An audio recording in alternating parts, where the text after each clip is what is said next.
being here to watch episode 5, Mississippi Is This America? As a reminder, I'm Brian Woodman. I'm the curator of the Film and Media Archive at Washington University Libraries, where we have the Henry Hampton collection with all the Eyes on the Prize material. And I want to reintroduce cinematographer, series producer, and author of True South, John Else.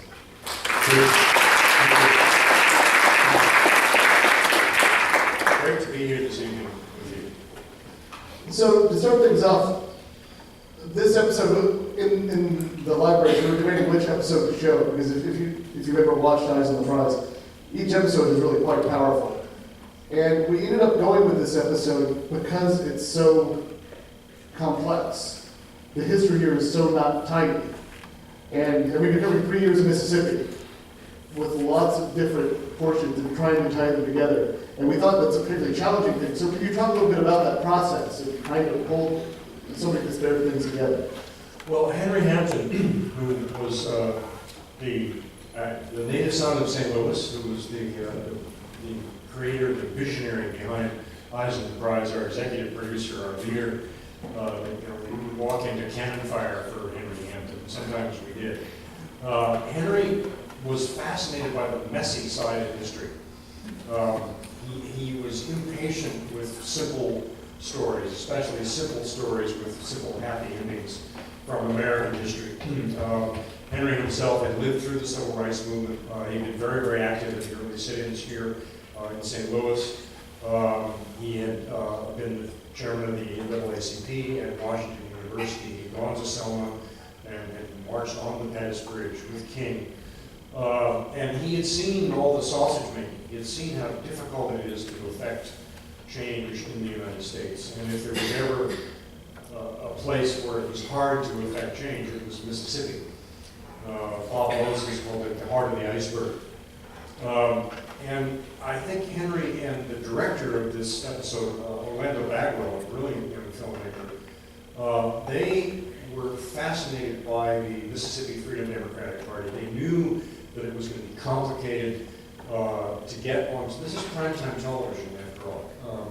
And this was in the early days of things like Taxi and The Cosby Show. And we were going up against these very popular shows on primetime television.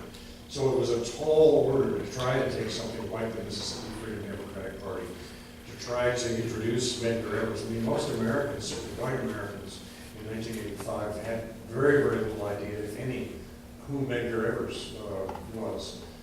So they dove in, and watch this. By the way, it has never looked better. I mean, Glad to hear it. Wow, these guys, I mean, hats off to the team at the archives here for going back to the answer print, which is almost close to the camera original, and redigitizing this, so it looks great. I mean, it's still, Eyes on the Prize is still kind of a fossil in a funny way. But, so, I mean, seeing it here, again, and knowing what television is now and knowing what the internet is now, I mean, I'm doubly impressed with Henry and Orlando's nerve in putting something that was so opaque, if you will, on television, and being willing to face up to the fact that this was complicated. This did not have a fuzzy ending, and this was at a time when public television in general, and public television in particular, was clamoring for happy endings, clamoring for clear resolution in stories.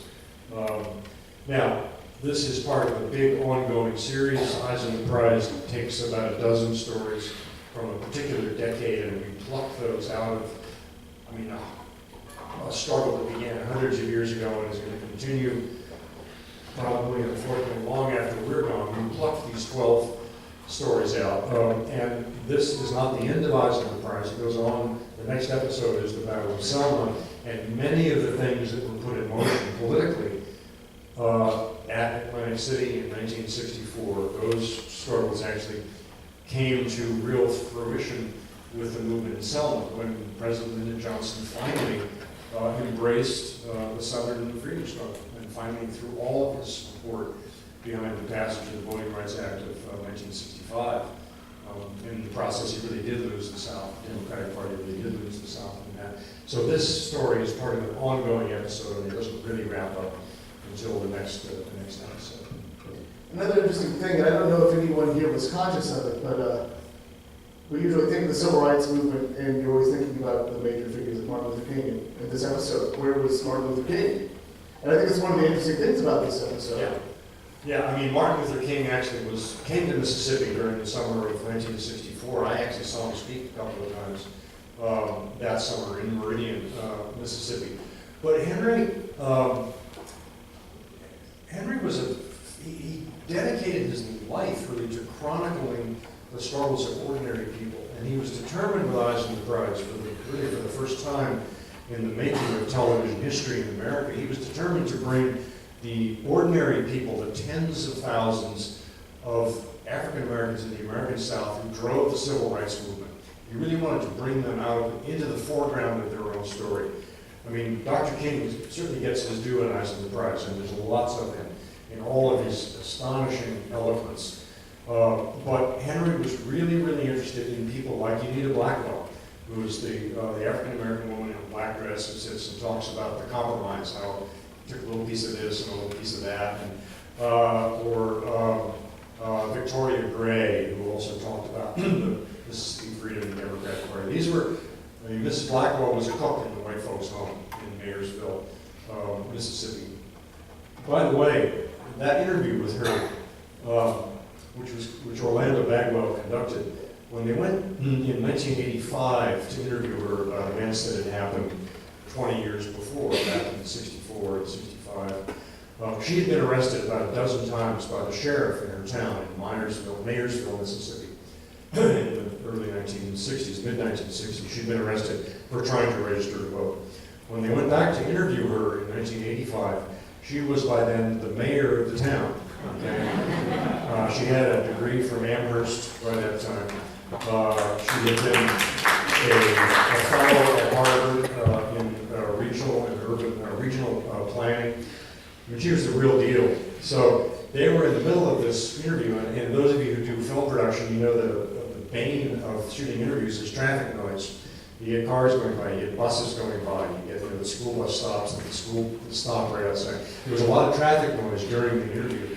So Mrs. Blackwell, who had been arrested for trying to vote by the previous sheriff, she went in the house, she picked up the phone, she dialed 911, right, and got the sheriff, the present sheriff on the line, white sheriff, by the way, and she told him to stop traffic on her block so that they could continue the interview while she I mean, it was crazy, wonderful, yeah.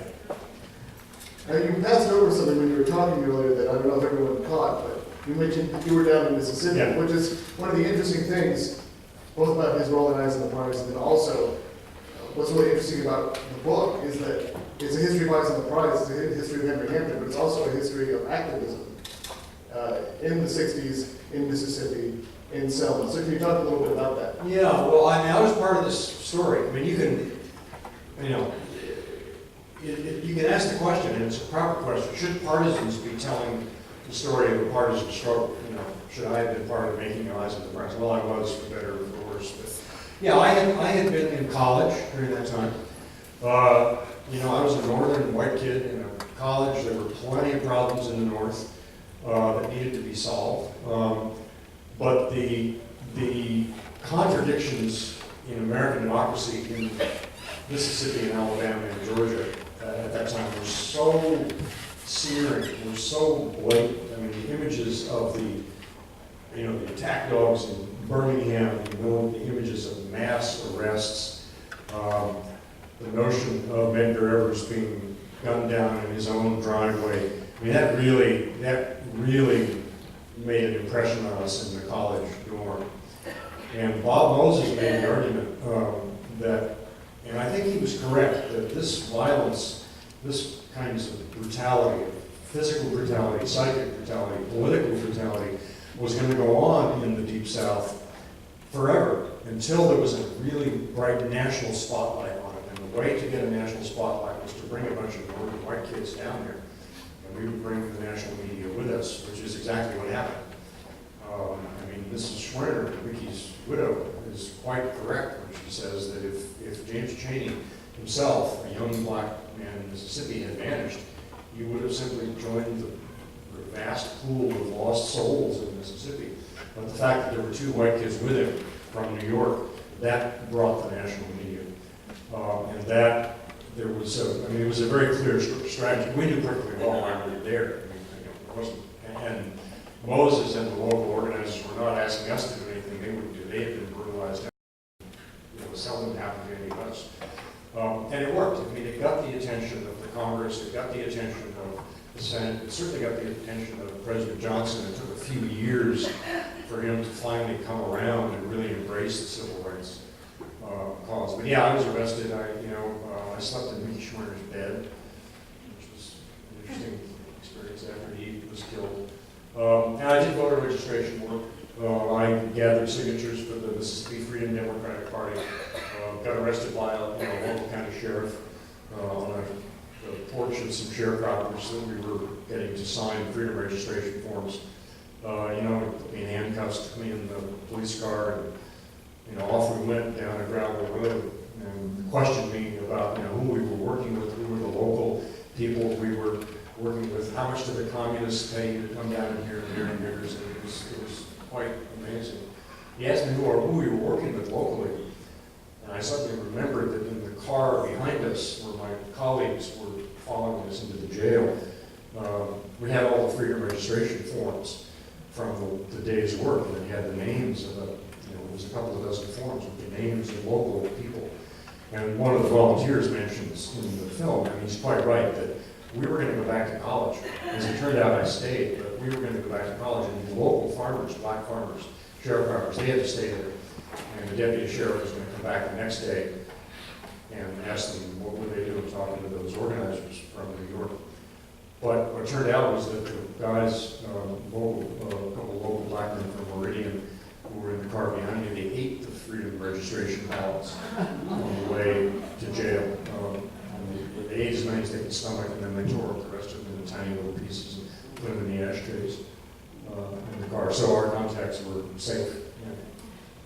It's an amazing story. Let me just add, what's interesting is that speech by Dave Dennis, where he was told by his national office of court to be calm, and he couldn't be calm. He looked at Ben Chaney and said, "Why should I lie to these people? I mean, I'm angry, and why shouldn't I express it?" I was actually standing right behind Dave Dennis, and I was ready to leave Mississippi. I was scheduled to leave like a week later, go to Atlantic City, and at the moment of that speech, just at the moment Dave cracked, I cracked also, and I decided right there on the spot that I had to stay in Mississippi. So I joined the staff of the Student Nonviolent Coordinating Committee, stayed in the South for another year, and ended up going to Selma. It was an adventure. So I think we'll show the first clip we have. It's an interview with Daryl Evers, the son of Medgar Evers. And this is something that actually never made it into the program, which we'll talk a little bit about. So if actually you could cue the clip.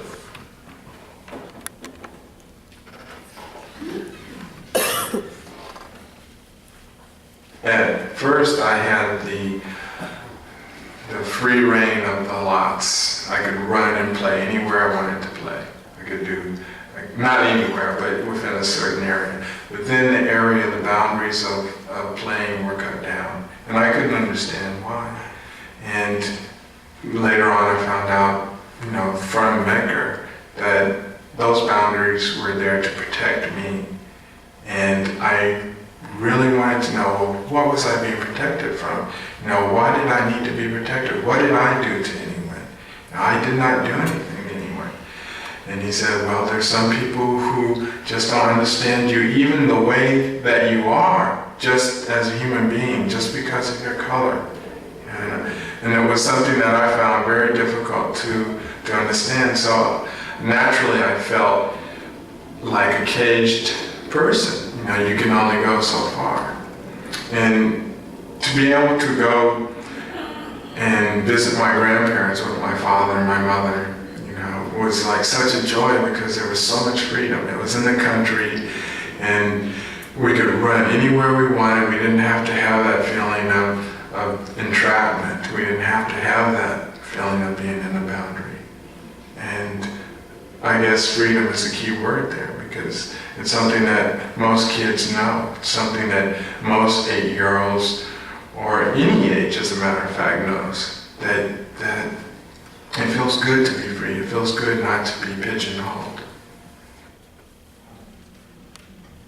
So, of course, we've digitized the entire interview now, and actually, if you want to, you can go online to the Washington University Library website and watch the entire interview. But, so this is a really powerful interview, and with some amazing footage in it, but it didn't make the cut. Yeah, I mean, there are days when I want to go back and sort of reassemble the whole team and remake these movies. I mean, I haven't seen this for 30 years, this clip. I mean, it's an amazing description by Darryl. I mean, Darryl was a very, very smart guy. He grew up to be a painter, by the way, very good painter in Los Angeles. Has since passed away. And it's quite a prism on what it meant to be a young black kid in Mississippi. I'm not sure we would have used it in the Mississippi program. We might have used it in one of the earlier programs. There's sort of an essay about segregation, about the divisions, particularly in the American South and America in general. And Eyes too, we got into America, North and South. I think it would have been great there. I mean, it's really, he's a very, very thoughtful young man. And the interview also has a really powerful telling from his perspective of seeing his father die. Can you talk about why that was like that? Because Berkeley's in there telling it very powerfully. It was interesting that Orlando Bagwell, the director, and Prudence Arn, his colleague at Blackside, every team at Blackside, every film at Blackside was directed by 2 people, by the way. A black person and a white person, a man and a woman. So it was called the Blackside method. It was called salt and pepper teams. And Henry was just determined there was going to be that, what was called the abrasion of good minds, making these films. Orlando Bagwell and Prudence Arn, they actually interviewed Darryl, did a powerful interview with Darryl, including his description of being an 8-year-old and hearing the gunshot that killed his father and jumping underneath the bed, as his mother described. They interviewed Darryl. They also interviewed Ben Chaney, the young man that Dave Dennis looked down, and he and Dave Dennis and I both looked down and saw. Ben had been around our office at Meridian all summer. And they got really good interviews with both of these young men. And in the construction of this film, the original construction of the rough cut, I believe it actually opened with the 2 surviving sons, the next generation. And then it looped back, and it wrapped up with the 2 surviving sons. And it's hard to believe now, I mean, in the abstract, when you're sitting in St. Louis many years later, it was too much. It was very interesting. It felt like we were just layering it on. It was way too heavy, especially with the 2 descriptions of Bender's, the moment of Bender's death. It began to feel maudlin. Each of the 2 individual descriptions, the mother's description and the son's description of the moment that Medgar Evers died, were powerful in themselves. But when you put them together, it just became, it was too much. I mean, it's hard to, I know you don't believe me, none of you are believing me, but it was true. Sometimes you have to calibrate when you've gone over the line, and that you've gone over the line. Those interviews are still there, though. It's obvious to me, seeing this, that there are more films to be made from this material, so please, have at it. And it's just an aside as well. I don't know if anyone came to, we were an archival sponsor for an event at the Blues Museum in February, where they brought in Dave Dennis and Rita Evers-Everett. Yeah, a couple people were there. And one of the nice things about that was we were able to give some footage for that. But we were able to give that interview to Rita Evers-Everett, the daughter of Medgar Evers. And they had not seen that interview. And he's now died. So they were able to get that. Morley's still alive, so they got that interview with Morley as well. So we were really glad that this grant helped us actually get that footage back to the family. So I think we'll do another clip. We have a clip. It's an interview with Stokely Carmichael or Carmichael, and it relates to your time in SNCC and in Mississippi.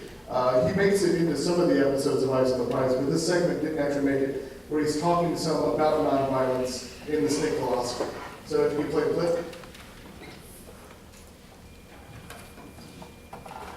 And with that in mind, how describe the use of non-violence tactics? So it was like that image of the movement. How did that apply in Mississippi then? Well, it doesn't really apply. You see, the question of nonviolence does not apply when you take it. The question of nonviolence doesn't have any real relevance when you talk about organizing. Nonviolence as a tactic in a public demonstration is at this point effective. But if you're an organizer, you're talking about being on the road at 3, 4, 5 o'clock in the morning, sneaking on a plantation with the Ku Klux Klan laying in wait for you. You come down the highway, they come chasing you. If you stop and be nonviolent, they're going to kill you. If you're dead, we need another worker to come to replace you to carry on the people's struggle. So the logics of this was just incomprehensible. That's why the people who were involved in the organization instinctively understood that nonviolence was a tactic. And consequently, the tactical name of the Student Nonviolent Coordinating Committee stayed there. But most organizers in the Deep South who worked for SNCC were carrying guns. And these contradictions were clear. I'm riding along in Mississippi. I'm sent to Cleveland, Mississippi to have a meeting and a discussion and do some work with a man called MC Moore, who's with the NAACP. Fine. I get in the car with Mr. Moore, we go. On the way back, I look at some cars and I see they might be following us. And I say to Mr. Moore, I said, these cars might be following us. He said, don't worry about it. I said, they might be seriously following us, don't worry about it. And he reaches down the seat of his car and pulls out a brown paper bag with a gun in it. I feel very safe now. I said, oh, you don't worry about anything, I just pass it here. You just keep on driving. Don't worry about anything. That's how logic of nonviolence is. Finished, yeah, it's completely finished, yeah. So, as a little bit of context, if you don't know Strictly Carmichael, he plays a huge role in Eyes on the Prize too, because he's the person who actually coined the phrase Black Power. And it's interesting to see him in these early days, because he was in SNCC, but in his early days he was also inspired by Malcolm X, and he's pointing to a side of SNCC that often doesn't get talked about. Was that your experience when you were down there too? Well, it's interesting. I mean, this is an amazing piece of film, and I'm reminded of how so many of these people died too young. I mean, I just wish that Stokely was still, Tommy Drury was still with us. I'm reminded. I actually drove across Mississippi one night with Stokely Carmichael, and whether he had a gun in a brown paper bag, I'll never know. I certainly did not know about it. Well, there are a couple things going on here. This is the American South, and in the American South, in fact, in most of rural America, people have guns. Black people, white people, everyone, for hunting, for self-defense. And the organizers in the South were not about to ask for the, a sharecropper living out at the end of a dirt road to get rid of his weapon. Certainly not. And the key word here is tactic. That, he's absolutely right, that nonviolence was a tactic.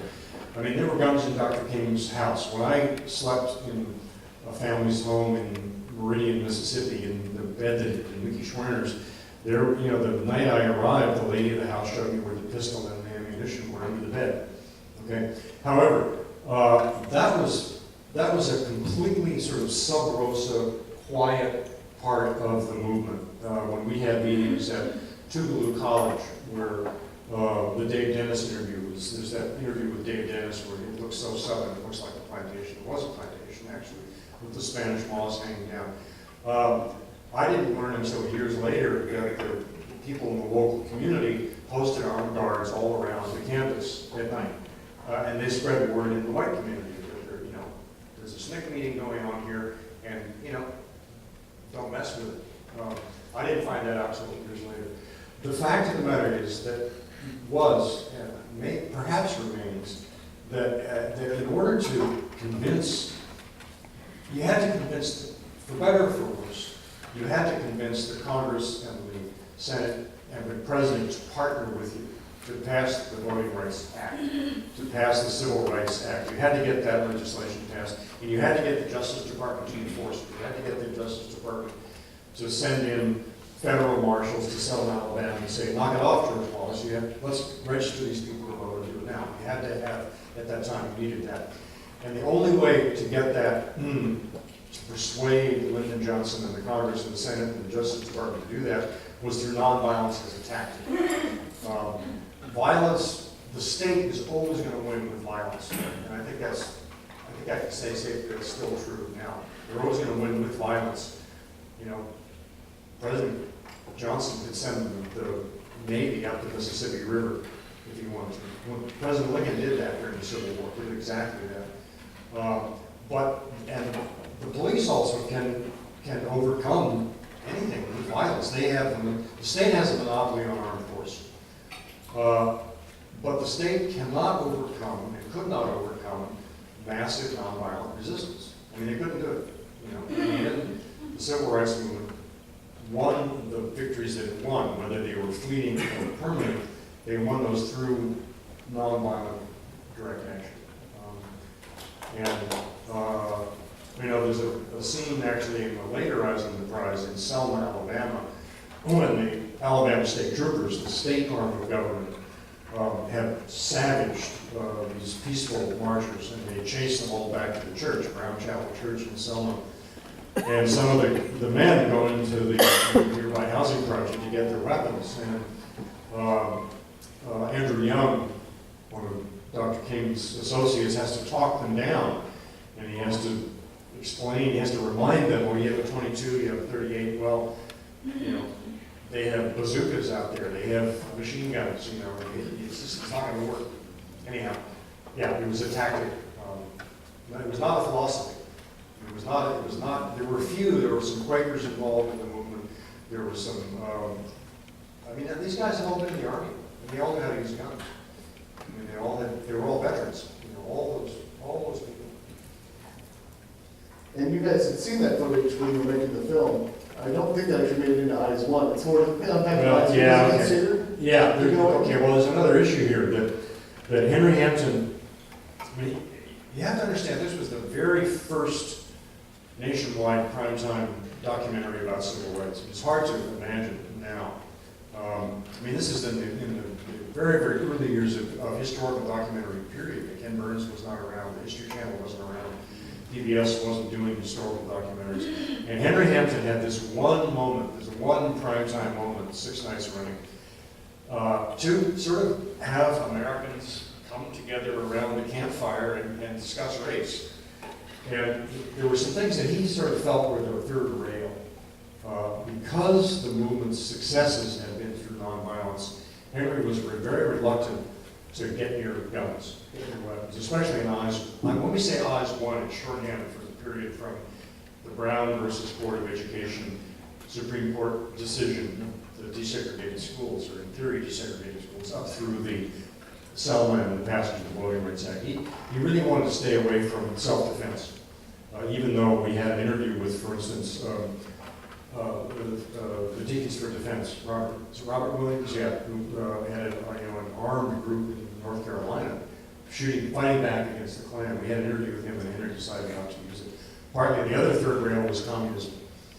That one consistent ally of the freedom struggle, the African American freedom struggle, had been the Communist Party, throughout the 1930s and onward. And Henry was so afraid, and I think understandably, of red baiting, that he really wanted to stay away from that. We got into it big time when we did a series about the Great Depression. We faced it straight on.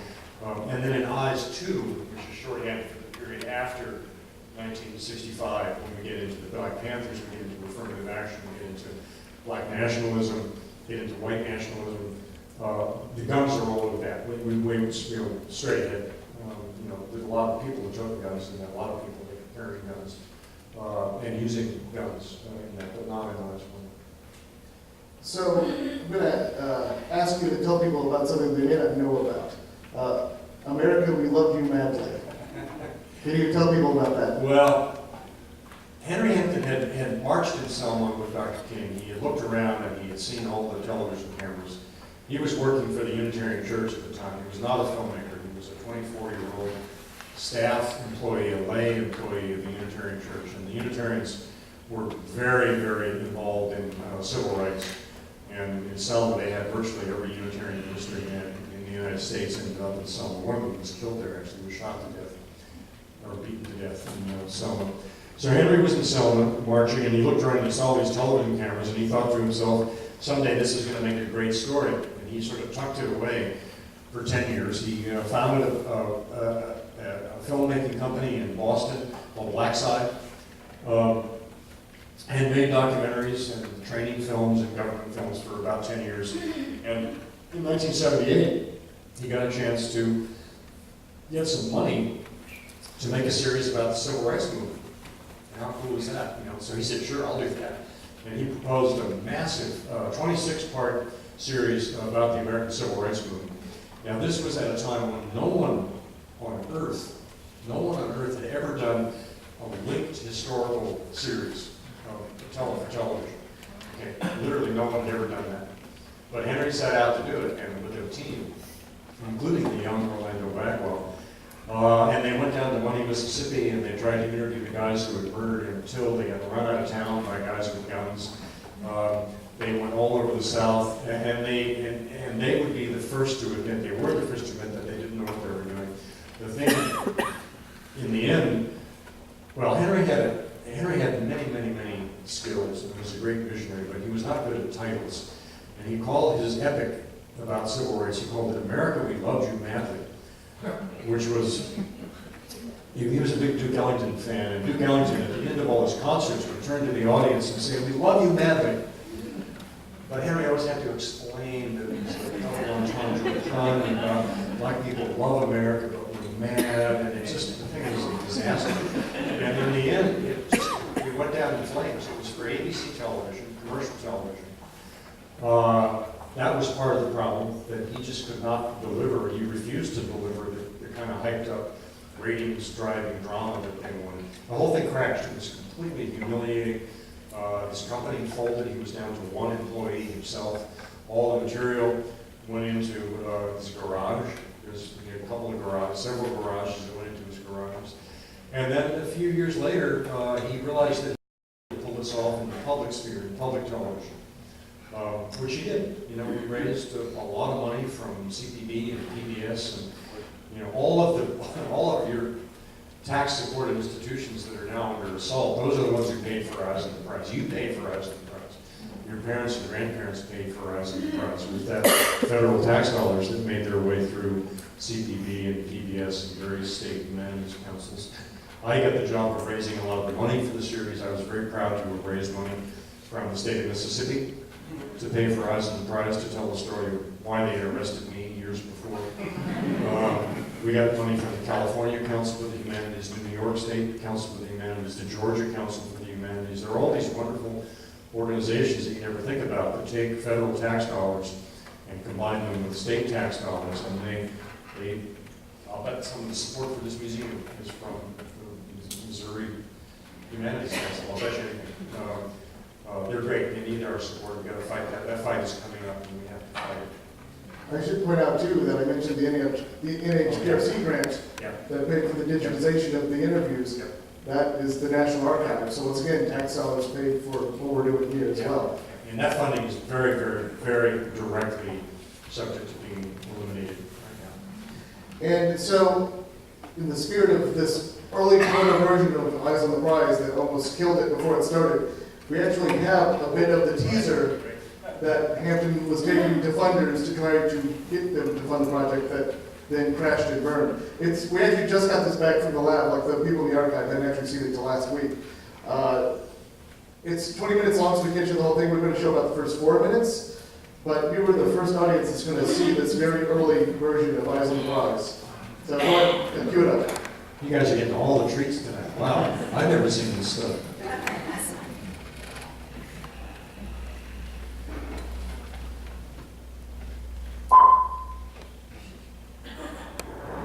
On March 21st, 1965, 25,000 black and white Americans crossed this bridge to begin a 45-mile protest march from Selma to Montgomery, Alabama. The Selma to Montgomery March was the final chapter in the story known today as the Civil Rights Movement. Freedom! Freedom! Freedom! Freedom! It is the story we're going to tell you now.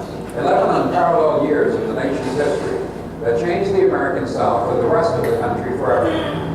The first chapters are about the awakening of black people to a potential within themselves to change the seemingly unmovable system that had relegated them to being aliens in their own land. The final chapters are about people marching with their eyes on the prize of full citizenship and marching to get white Americans to commit to the same struggle. True democracy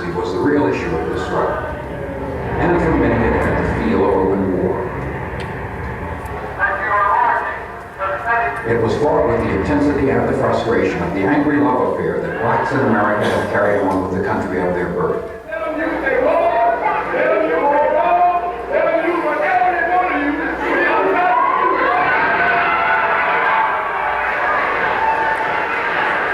You are about to join that war, to learn things that up to now have not been told. I don't know whether you realize it or not, but we're engaged in a battle. We're engaged in a non-violent war. And no man goes to war without expecting some casualties. The only thing we did wrong, staying in the wilderness for too long. Keep your eyes on the prize. Hold on. Might well go ahead and win it now. No more compromise. Let's win it all. Right now. On a board that's big greyhound, carrying love from town to town. Keep your eyes on the prize. Hold on. Men would not be murdered for merely exercising those rights which the Constitution guarantees them. The only chain that a man can stand is that chain of hand in hand. Keep your eyes on the prize. Principle and morality and justice were on our side, and I do not see how the Freedom Democratic Party could possibly have accepted a tokenism solution, such as was offered. What's the one thing we did right? Was the day we started to fight. Keep your eyes on the prize. Hold on. They will be that when historians write about this period, they will say that the Negro did more in the civil rights struggle against civil rights for himself. When he started walking the streets, marching down, talking about jobs, calling the whole nation to reevaluate the whole structure of joblessness. Now, wrong property came into being. Negroes started boycotting schools up north. It caused the authorities like Dr. Coleman, former president of Harvard University, to look at the whole structure of the school system and say that quality education is a reality for everybody. And we started sitting down at lunch counters. Students on college campuses started thinking about peace. They started thinking about great issues. We've done a lot in this civil rights struggle. We're going to make America a greater nation. Keep your eyes on the prize. Hold on. Why don't you hold?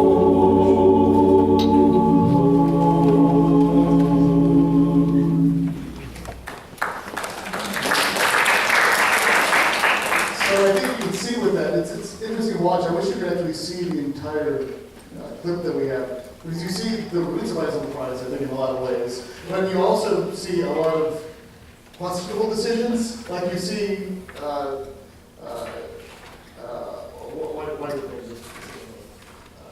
The narrator. Oh, Julian Bond. Julian Bond. Yeah. You see Julian Bond in other shots. There's one shot of Julian Bond driving a truck that he's not a big man, so he has an oversized truck here that he's driving while narrating, and just like it looks really crazy. There's a tuba version of Dixie that's played at one point. Like, it's things that are really odd to see now. Like, you see people learn to be filmmakers, I think. Yeah. I mean, let me go on record saying I understand fully that even the second real Eisenhower Prize, these things are clunky.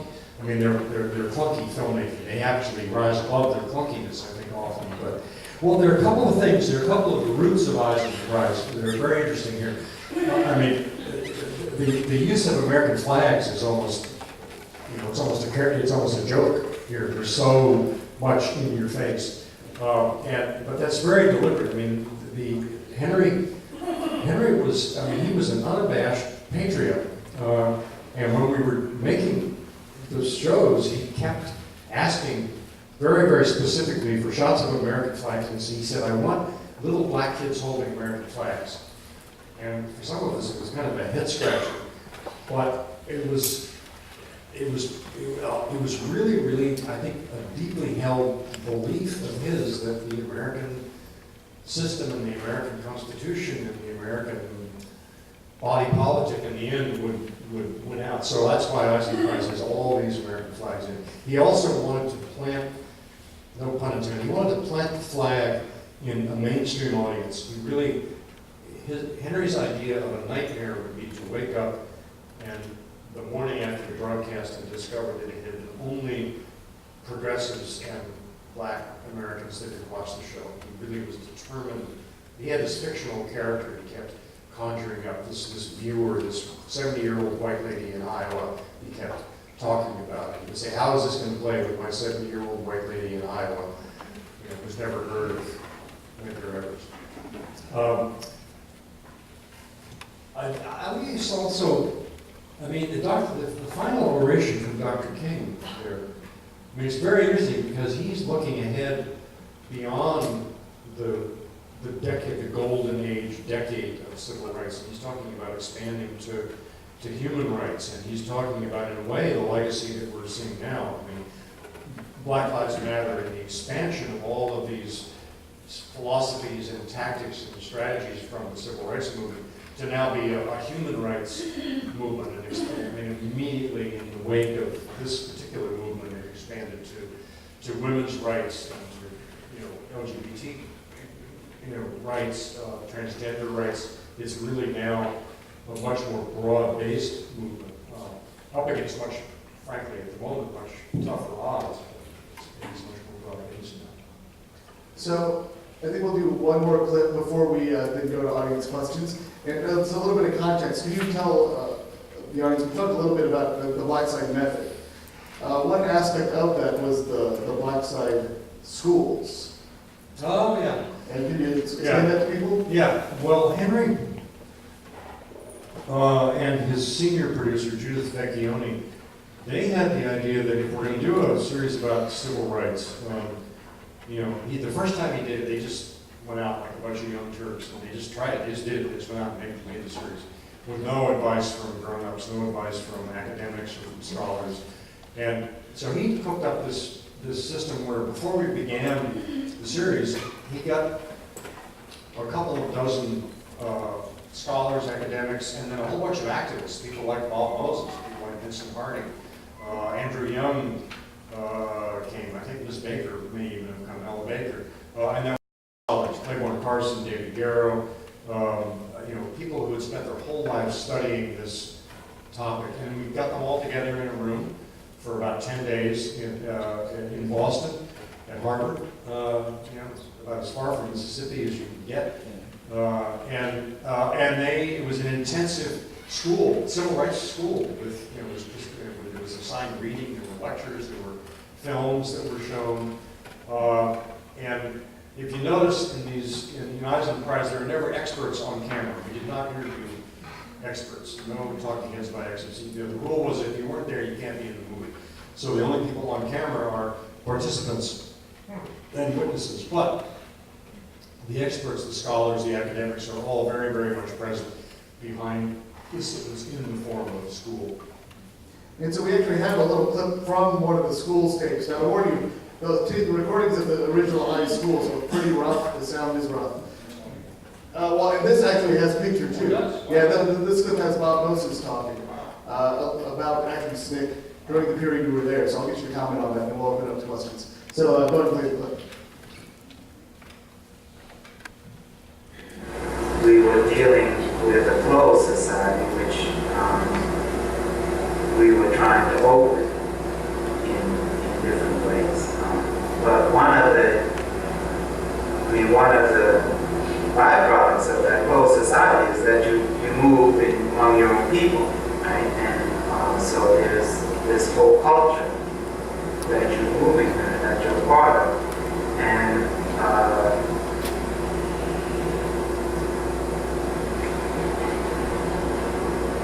I guess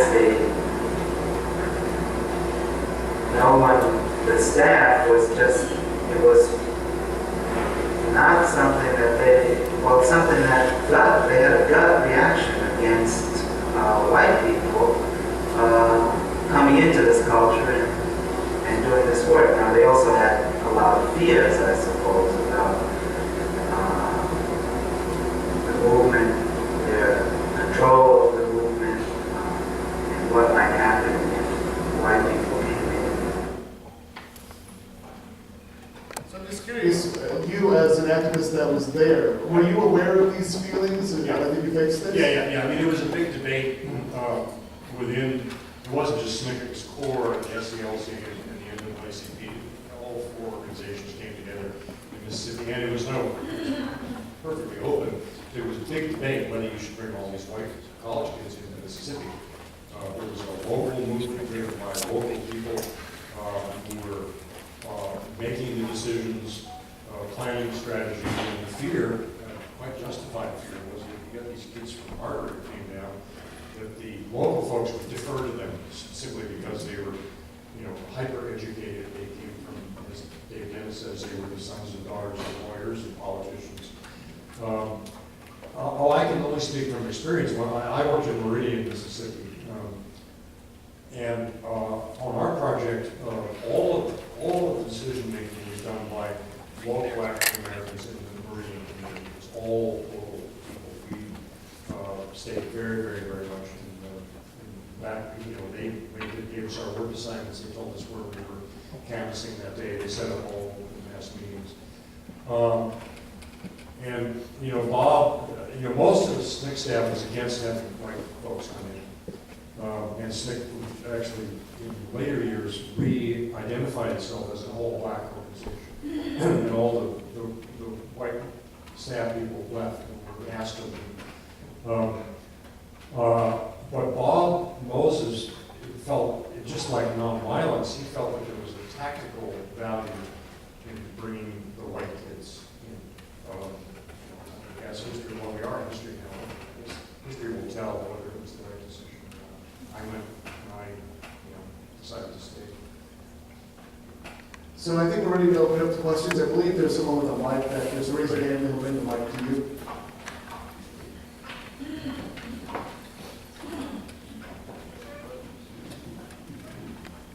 So very interesting documentary, and very pleased that Washington's supporting this effort.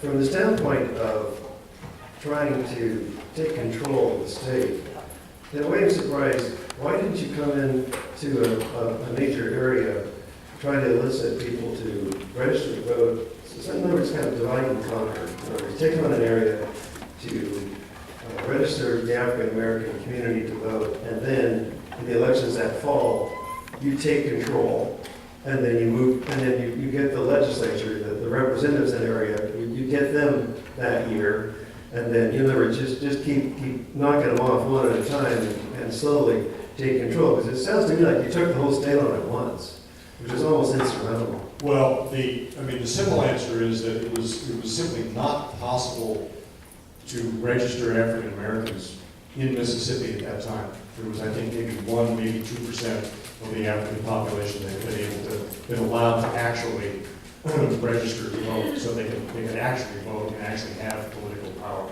That was the problem we were trying to overcome. Now that, once the dam was broken, and the federal government finally came in 65 and 66 and began to enforce the right to vote, that's exactly what happened. That is local, that's how the Black Panther Party started, actually, in Lowndes County, Alabama. Was once they started to get people really registered. It was then there was concentration. It was when all politics is local. And, on getting real actual state representatives, city council people like Mrs. Blackwell, who became elected mayor. But at the time we did the freedom registration, it's not made entirely clear. The freedom registration was a parallel phantom registration program. It had no legal standing. It was these registration forms that we were handing out. They were completely the creation of Bob Moses. And the idea was to show the federal government that these 70,000 people in Mississippi would vote if they could. Okay, but they simply could not. So we simply could not do that. Now I went, after I was at SNCC, I actually went back up north and worked in voter registration up north and other programs up north to do exactly that. I did it in the last election. Thank you. Hi, I was the one cheering Berkeley as a white teasing Brian. No bears. I actually lived there, but I was born in Princeton. So I'm very happy to hear more about Hampton and Eyes. I did not know enough. I also had the great pleasure, just by accident, when I went to the Lady Day play, which was in the Kranzberg Art Center, and Nancy just left. I'm sorry that she did. Because it was a fabulous play, and guess who was there? Another child of Edgar and Marley Amherst. Oh, really? Yes, the woman who runs the foundation. And I wanted you to talk about that. And also, if you show this version of, not version, but if you show the real thing, as you did with this episode, it would be good if you let people know that Beckwith actually was tried a zillion years later, and I just hope you'll speak about that. Yeah, well, let me address the second question first, because I don't know about the Everest Foundation. I know it exists. I'm not familiar enough with it to. Rena Evers Everett actually is the one running it. Yeah, it's Okay. Magnolia Evers Institute, which is down in Mississippi. Yeah, I mean, in answer to your second question, why does the film, the episode, not say that Byron Della Beckwith, by the way, the murderer of Edgar Well, was I'm in not fact. asking you the film to say it because it hadn't happened yet. Yes, that's right. Yeah. Yeah, I'm I just mean, this saying, often I'm happens. hoping that when you show this Yeah. episode. Yeah. Well, the question is, is Eyes on the Prize a snapshot of 1985?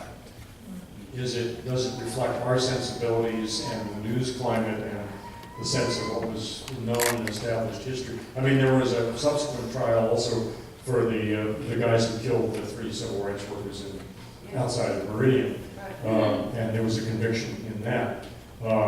Should we go back and change the film to reflect that? My feeling is that you should leave it in 1985, the world of 1985, and then, of course, whenever we have a Q&A, we should, That's right. yeah, we should say exactly what you just said. Study guide or. Yeah.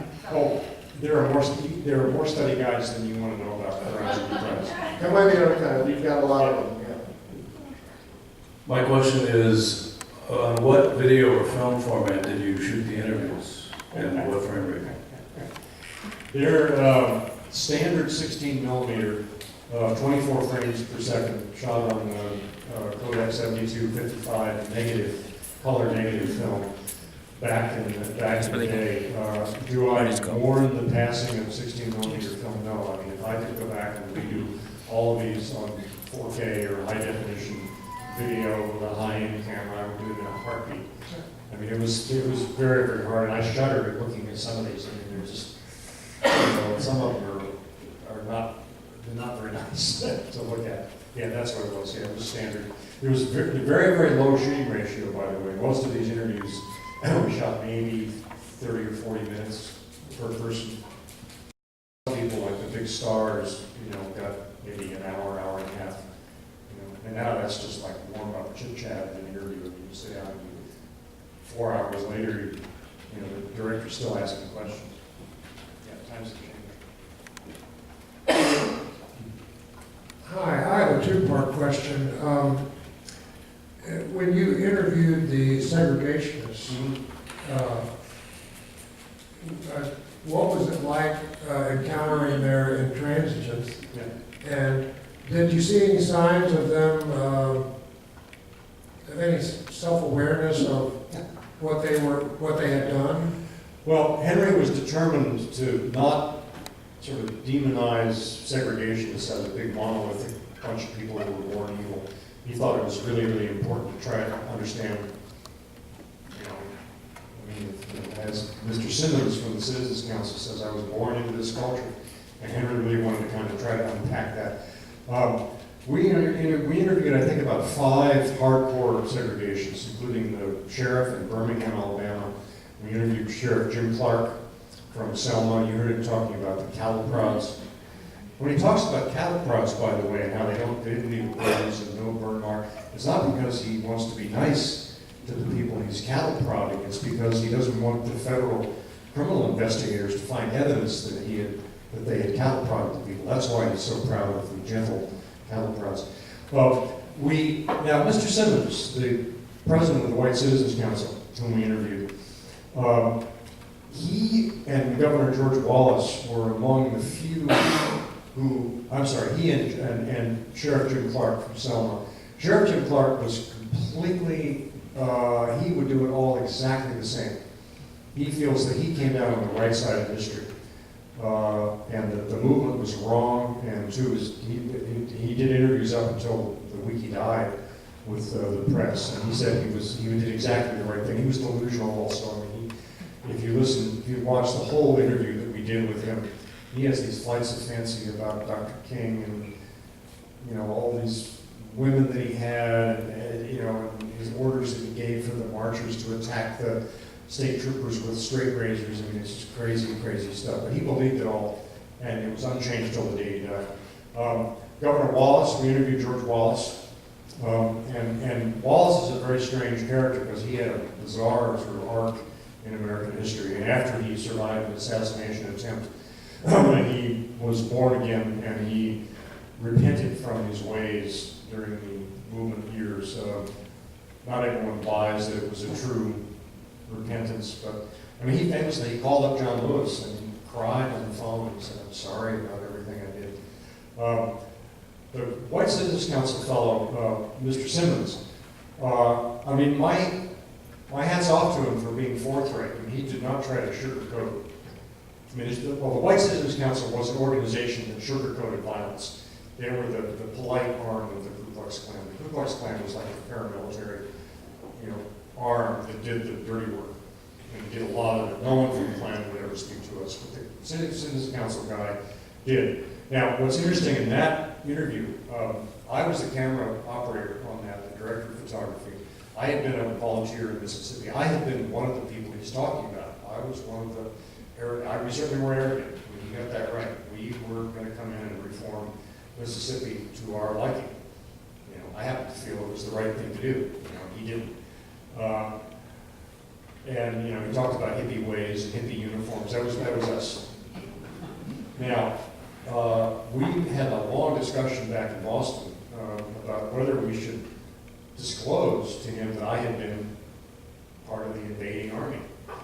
And we decided that was a different discussion for a different film. We decided we would not hide it if it came up. And it was not in Black Side, occasionally we would do interviews with an all-white crew. That was an all-white crew for that interview. And sometimes we do it with an all-black crew. We never tried to hide what the series was about. We were always very forthright, and we told people who else we were talking to. But we felt it was important for people, this was a historical record, and we felt it was important for people to be able to speak candidly and to not edit their speech based on who was in their line of sight. And we frankly felt that Mr. Simmons, it was more important that he talk honestly about what it meant to the Citizens Council. That was more important than him engaging with me or having to say those things with an African American sound recordist in his eye line. Now, that may have been the right decision or not. It would have been a much more interesting conversation had he known that I invaded his state. I think we may have time for one more question. I think you may have just answered that, but it was, when you approach an interview, do you go about it like a fly on the wall? Are you getting there very relational? Is it coming from out of state, meeting these people during that time? It's a great question. We did more research for these interviews than any interviews I've ever done. I mean, this was the most preposterously well-prepared stuff. I mean, the Prudence Arndt who conducted, for instance, the interview with Simmons from the Citizens Council. She had read every Citizens Council and every doctoral dissertation. She had read everything that he had ever written. She had watched every other interview that he had ever done. So she was very conversant. You try to be conversational. You have to shut up. The whole trick is to let the person finish their sentence and then not say anything. Socially, we're afraid of dead air. We're afraid of a long pause. I noticed Bob Moses is the master of the long pause. But if you do that, and we did that deliberately on Eyes of the Prize, the person very often will say something that's much more interesting as a follow-up to what they just said. Yeah, before we leave, I gave a shout out to all the guys in the library staff. I got to give a shout out to one of my young researchers, fact checkers, Jackson Kelly, Roy Jackson. Hey, tracked down a bunch of great stuff in the more difficult, the St. Louis Post-Dispatch. Good research. Thanks a lot, guys. And for the last thing to send this out, we have one final clip. This is an audio clip from the Eyes schools, and this is actually Henry Hampton at the end of the Eyes schools talking to the Hampton or the Blackside team about the endeavor that they're about to embark on making Eyes on the prize. So go ahead and play. Last speech, and short and sweet. 4 things. Okay. 1, don't be afraid. I know that everybody who cares about this, and you look at it, one minute you think you got a handle on it, the next minute you go, holy shit. And if you care about it at all, you feel an enormous responsibility about doing it right. But we're good, and we'll get it done. Don't immobilize yourself by saying it's got to be the creation of the wheel. It's got to be good, and we'll help each other make it good. So don't be afraid.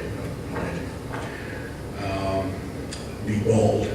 Don't be afraid to take some risk, to come back and say, I want to do this with dancing girls and music. You'll get told no, but don't be afraid to try the idea. Be tough on yourself, your politics, your feelings about things, about staying in budgets, about getting it done on time and on schedule. Be tough, because if you're not, I'll have to be, and I much prefer for you to do it yourselves. It's hard to do it from the third key. All right? And fourth, it's quite simply, let's have some fun. It's a marvelous opportunity to take stuff we love and hand it over to another generation. So let's stay from Tennessee.